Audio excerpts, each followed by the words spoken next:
Welcome to TAM Retail's mini demonstration series. In today's session, we will be covering the introduction to TAM Dining.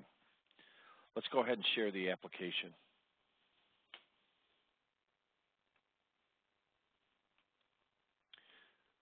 Now, what we're looking at here is the back office dashboard, so to speak, of the TAM Dining operation. In fact, this is the dashboard for all of the TAM applications in .NET.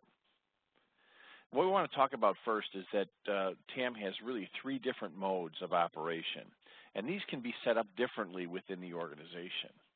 And unlike some other applications, you don't just purchase one mode, cash and carry, or another mode, full service dining, or another mode, tab-based, and that's all you can use.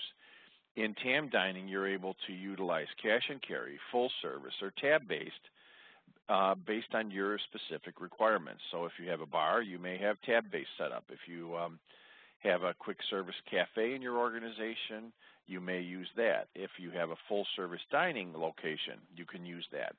It's all covered under the same license. Now, the way you set that up is very straightforward. When you do set up a dining station, or what we term a register, you're able to indicate on the dining tab exactly what type of operation this dining station will have, and also what menu will be on that, and that can be changed at any time. Now, the other important thing to remember in TAM is that you're able to set up KDS stations, or kitchen display system stations, or chit printers. And you can set those up for as many stations as you like, and then you can direct various items on your menus to those stations. So don't forget, if you have a cold food station, you can set it up that way, an expediter, a hot food. Completely up to you. Again, you get to name these stations, indicate their numbers, and then through a process in TAM, you simply direct certain departmental areas. So maybe at a cold station, we'd send soft drinks to there. At a hot food station, we may send our entrees and our sandwiches. The expediter may get all of them, or just the main dishes, so that they can help expedite. But again, really, how you set that up is completely up to you. Don't forget that if you are using menus in TAM, which in food service you always are, you can have as many different menus as you want. These menus, as we showed before, are attached to the specific registers within the system, and then you're able to process transactions accordingly. Let's go ahead and pull up my bistro menu. The important thing to remember about a menu is it's very easy to set up. There's no limit to the number of entrees or the limit to the number of items at all that you might sell. You also have the capability to set up forced modifiers, and you have the ability to set up optional modifiers. A forced modifier would be if you were selling a burger.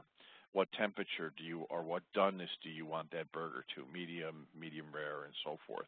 This is something that the associate or waitress or waiter is required to enter into the dining station, where optional things might be mayo on the side or salad dressing on the side. So those optional items can be created easily. Now, you can create additional groups. You can create additional items within that group by simply right-clicking and inserting the TAM SKU that is appropriate for that item. Don't forget that these SKUs can either track inventory or not, totally up to you.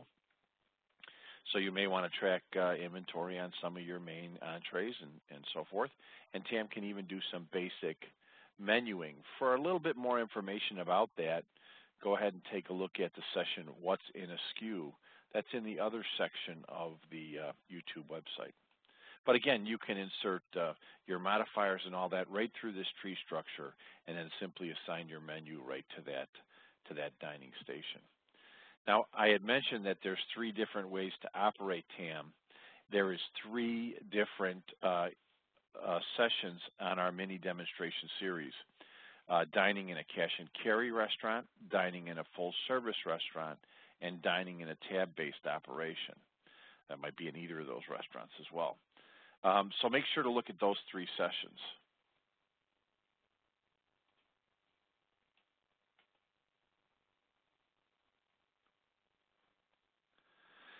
Thank you very much for viewing this session. Don't forget to check out our other ones, as I mentioned. If you need more information, please feel free to contact us at any time. You can see our website and our email address here on the screen, and you can also call us toll-free at V1 for POS. Thank you again.